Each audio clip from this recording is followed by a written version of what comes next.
Hello everyone, welcome to another new video. In this video I will show you how to fix invalid destination address on Infinix Note Edge.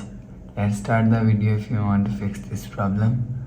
So first of all, open quick settings panel, so just swipe down and click on flight mode and turn off flight mode.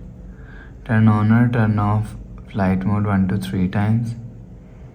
After the process, go back to home screen. You will see your problem is solved. But if it not solved, if you want to fix this problem, go to app library. Here tap on settings app. Now in setting, scroll down and click on app management. Click on app list.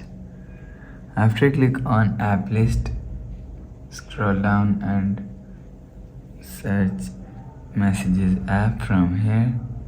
Click on message app. Click on storage and cache. If you want to fix this problem, so click on clear cache. After click on clear cache, go back to home screen. You will see your problem is solved. But if it's still not solved, click on settings app. Scroll down to and click on system and click on reset phone and click on reset all settings. Click on reset, enter phone pin, click on this icon. You will see your problem is solved. So that's how you can fix invalid destination address on Infinix Note Edge. If you like the video, please subscribe. Thanks for watching.